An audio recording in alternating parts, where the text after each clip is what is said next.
everybody, it's me, Dr. V, and it's a great day to do some AP Chemistry exam review. In this webcast, we're going to be working through free response question number 3 from the 2025 exam. Now, as you may already know, this is one of the long free response questions, and that means it's scored out of 10 points. It's a kitchen sink question, so there's lots of different topics involved. Before we get started, grab your calculator, your periodic table, and your AP Chem formula sheet. You're going to want to keep them handy. The way I like to work through these videos is to introduce each part of the problem, and then I want you to pause the webcast and try to answer that section yourself, and then listen to my explanation of how to do it. I do want to remind you that it's important to show your work and your setup for calculations. By doing this, you'll be able to score your own work as you go, and that will give you a good idea of how you're doing, and if you need to do more to expand on your answers or to show more detail. Let's jump right in. White phosphorus is composed of P4 molecules with a tetrahedral structure, as shown in the diagram on the left. Each phosphorus atom is bonded to the other 3 phosphorus atoms by single bonds, as shown in the incomplete Lewis diagram on the right. In the box in Part A, complete the Lewis diagram for P4 by drawing the non-bonding electrons. So we just need to complete the Lewis structure here. My students came back from the 2025 exam saying, hey, there is this weird Lewis structure. It's not weird. You just need to follow the rules. We know each phosphorus atom is contributing 5 valence electrons, so the P4 molecule has a total of 20 valence electrons. Now there are 6 single bonds shown in the structure, and so of course a single bond involves 2 electrons. So 12 of the valence electrons are tied into those single bonds that are already drawn in the structure, which means we've got 8 valence electrons left. So in order to complete the structure, we're going to put a lone pair on each phosphorus atom, and then we're done. That's all we had to do to get the point. We didn't have to explain how we did it. We just needed to put a lone pair on each phosphorus atom. Very doable. The reaction of white phosphorus with oxygen to form solid P4O10 is thermodynamically favorable at 298 Kelvin. The reaction is represented by equation 1, which is shown here. The entropy change of the reaction, delta S, is negative. Using particle level reasoning, explain why the entropy decreases as the reaction progresses. So what I see when I look at the equation is that for the reactants, we have 1 mole of solid and 5 moles of gas. Let's compare that to the products, which only have 1 mole of solid. I do want to point out that it's very important, if the question says to use particle level reasoning, especially to explain changes in entropy, you need to make sure that the word particles is in your response. To quote Mr. Faribaugh, a particle level explanation requires the use of the word particles. So there are fewer possible microstates for 1 mole of solid product particles than you have for 1 mole of solid reactant and 5 moles of gaseous reactant particles. There are a lot more ways to arrange 1 mole of solid and 5 moles of gas than there are ways to arrange 1 mole of solid. There are more total moles of reactants than total moles of product, and gas particles have more possible microstates, aka greater dispersal, than solid particles, and therefore the entropy decreases as the reaction proceeds. And this is really what you needed to discuss in your answer to earn the point for B Part 1. The question goes on. The enthalpy change of the reaction, delta H, is also negative. A student claims that the favorability of the reaction is driven by enthalpy and not by entropy. Is the student's claim correct? Justify your answer by using the relationship between delta G, delta H, and delta S. Now we're given quite a bit of information here. All right, we're told that delta H is negative. Now this is a favorable change in terms of reactions proceeding. Having a reaction be exothermic tends to make processes more likely to occur. Now from our previous part, we had already discussed and argued how the entropy change is negative. Now this is not favorable in terms of reactions proceeding. Having a dispersal of matter, more available microstates, makes a reaction much more likely to occur. So this is not a favorable change. There's one other piece of information that we have. We're told that the reaction is thermodynamically favorable.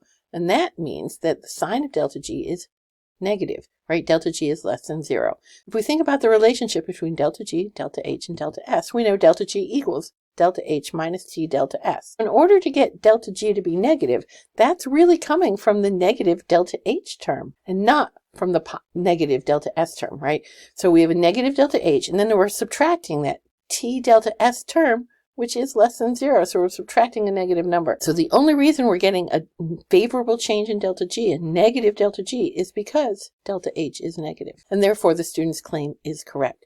In these kinds of problems, it's really important that you actually answer the question and say, yes, I agree with the claim, or the claim is not correct. That's what you needed to do to earn the point. Tetraphosphorus digoxide reacts exothermically with water to form phosphoric acid, as represented here by equation 2. A chemist uses a calorimetry experiment to determine the enthalpy change for the reaction, as represented by the following diagram. So we've got an image here of a calorimeter. The chemist carries out the calorimetry experiment and records the following information. So we have the mass of the solid, we have the mass of water, we have an initial and final temperature, we're given the molar mass of P4O10 and the specific heat of water. Lots of data here. Calculate the amount of heat, Q, released during the experiment in kilojoules. Assume that the specific heat of the solution is the same as that of water. The equation we need to use is Q equals MC delta T, where delta T is T final minus T initial. We do want to make sure that we're using the total mixture mass for M here in our equation. So we have to add the mass of the P4O10 with the mass of the water to get 100.1 grams. I also want to note that the temperatures are recorded to the hundredths place. And remember, we have to take the difference of that temperature, and so that's going to become important. So we can substitute these values in. We know M, 100.1, that total mass. We know the specific heat of the solution. We're assuming it's the same as that of water, which we were given. We're going to do T final minus T initial. And again, those are both recorded to the hundredths place. So if I do this on my calculator, I get a whole bunch of digits, something like 185.99 joules. And what a lot of students did here is they reported this as 159 joules, but that's where they ran into trouble. The difference in temperature has to be recorded to the hundredths place. So the delta T is 0.38 degrees Celsius, which only has 2 sig figs. And that means our answer for Q can only have 2 sig figs and not 3. And then we need to convert it to kilojoules by dividing by 1,000. This had a very, very low success rate on the 2025 exam because most students were not paying attention to the number of sig figs in the delta T, which is really what limits the number of sig figs in the final answer. This was scored out of 1 point, but if you didn't have 2 sig figs in your answer, you did not get credit. I don't think most of my own students got credit for this question because of the sig figs, not because they don't know how to do sig figs, but because they just missed that little detail. And that cost them the point for C part 1. Please pay attention to that. The problem goes on and says, calculate the enthalpy change of the reaction based on the data. Include the sign in your answer. So in the first part, we measured the magnitude of Q, but we now need to find the enthalpy change. C part 1 was for the water. We want to know for the reaction. So to find the enthalpy change for the reaction, we have to take that value of Q from C part 1, change the sign of it, because now we're doing it from the perspective of the reaction, and divide by the moles of the limiting reactant. We do know that the P4O10 is the limiting reactant, right? And we can calculate the moles of P4O10 because we know the molar mass. So we know we had 0.100 grams of P4O10. We're going to divide it by the molar mass, which we were given. How nice. And we can calculate that. We get 3 sig figs. And then I can substitute in. I had a Q of 0.16 kilojoules. It's negative here because this is from the perspective of the reaction. The reaction is giving it away, so I have that negative sign. I'm going to divide it by the moles of P4O10.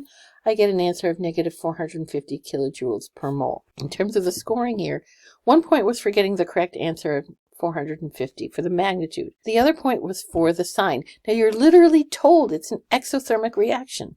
You should know that exothermic reactions have a negative delta H. Or you remember to do the negative Q divided by moles. One way or the other, you had to have that negative sign here or you did not get full credit for C part 2. The chemist weighed out 0.100 grams of P4O10 and 100.0 grams of water to perform a second trial. In the second trial, some of the solid P4O10 stuck to the weighing paper and was not transferred to the calorimeter. Given that the P4O10 is the limiting reactant, would delta T for this second trial be greater than, less than, or equal to the value of delta T in the first trial? Justify your answer. When you're doing these kinds of lab error analysis questions, you should really think about what measurement was affected, right? Was it too big? Was it too small? And what was that error going to do to your calculated value? And back that up with some math-based reasoning. I'm going to lead with my claim. The trial 2 delta T will be less than the trial 1 delta T. How do I know that? Well, if we look at our balance equation, right, this is an exothermic reaction. We already knew that. If P4O10 is the limiting reactant, then the amount of heat that's released is going to be directly correlated to the mass of P4O10 or the moles of P4O10. I'm using less of it in the reaction, although I weighed out the right amount, didn't all get into the calorimeter, and therefore, thinking about my mass energy relationships, I have less mass and therefore fewer moles of P4O10, and therefore less heat is going to be released to the solution, and therefore the final temperature of the solution will be lower. That's what you needed to talk about to earn the point for part D. P4 also reacts readily with chlorine gas to produce phosphorus trichloride, PCl3, which in turn reacts with chlorine gas in an equilibrium process to produce PCl5. The reactions are represented by equations 3 and 4. Part E of the problem says, calculate the standard enthalpy of formation of PCl5 represented by equation 5, which we're given here. Hopefully you're looking at this going, oh, this is a Hess's law problem. We want to work backwards from equation 5. What do I need to do to equation 3? What do I need to do to equation 4 to make them add up to equation 5? What jumps out at me right away is the PCl5. In equation 5, PCl5 is a product, and in equation 4, PCl5 is a product. So that tells me I need to keep equation 4 as written. I don't need to multiply it by anything. I have one PCl5 in the target equation. I have one PCl5 in equation 4. I'm just going to keep equation 4 as written, and I'm going to keep the value of delta H for equation 4 as written. And I'm going to just write it down that way. When I look at equation 3, I see that P4 is a reactant in equation 5, and it's also a reactant in equation 3. So I want to keep equation 3 with those same reactants and products, but in equation 5, I see that coefficient of 1/4, and in equation 3, it's got a coefficient of 1. So I need to keep equation 3 as written, but I need to multiply it by 1/4 or divide it by 4, however you want to think about it. And so I'm going to take equation 3 and rewrite it, divide all the coefficients in equation 3 by 4. So 1/4 P4 plus 6/4 Cl2 to make PCl3. And when I do this, I also have to divide delta H for equation 3 by 4. So that's negative 287 kilojoules. I see that for my rearranged equations, the PCl3s cancel out, which makes sense. They're not in equation 5. And when I add them up, it matches equation 5, and I can add up my delta H's to get an overall equation of negative 375 kilojoules.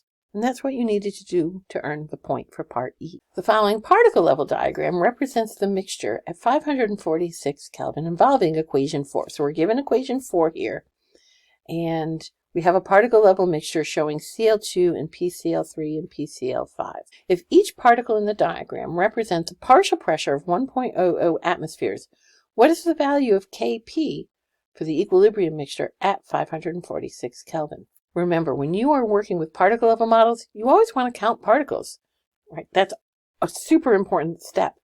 We're going to then write a Kp expression, and then we can substitute and evaluate. So if we look at our diagram, we have Cl2, PCl3, PCl5.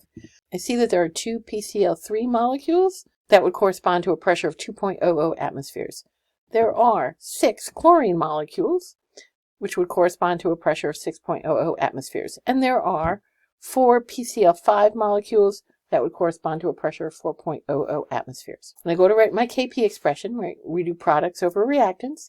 These are Kp, so I want to do it in terms of the partial pressures. All the coefficients in equation 4 were 1, so I don't have to raise anything to any powers. But I know the partial pressures of PCl5, PCl3, and PCl2. They're in my table. How convenient. And I can substitute those in and evaluate that, and I get an answer of 0.333 as the value of Kp. That is what I needed to do to earn the point for F Part 1. F Part 2 asks, does the value of Kp increase, decrease, or remain the same when the temperature is increased to 596 Kelvin? Justify your answer based on the delta H for equation 4. So we know that delta H is negative. That's telling us this reaction is exothermic, and that means we can think of the energy term as belonging with the products. So when I raise the temperature, I'm going to make the system proceed in the reverse direction. It's like I'm driving it backwards. Sometimes students like to think of this as I'm adding to the product side, I'm going to shift left. Technically, heat's not a product because it doesn't have a chemical formula. But in terms of thinking through the Le Chatelier's principle side of things, proceed in the reverse direction. And that means I'm going to make more reactants, which means the partial pressures of the reactants will increase and the partial pressure of the product will decrease. The net result of this is that the value of Kp will decrease. So we've got some math-based reasoning and we can back this up. And that's what I needed to say to earn the point for part F. How did you do? So the average score on question 3 in 2025 was 3.61 out of 10 points. Out of the 3 long free response questions in the 2025 exam, this was definitely the lowest scoring of the 3. So if you earn 3 points, you're right about on track. If you earn 4 or 5, you're doing well. If you earn 6 or more points on question 3, kudos to you. Either way, you want to make sure you keep studying. If you found this helpful, like the video and leave a comment, and make sure you subscribe to my channel so you get all my latest updates as you're preparing for the AP Chemistry exam. Remember, keep studying chemistry, study every day.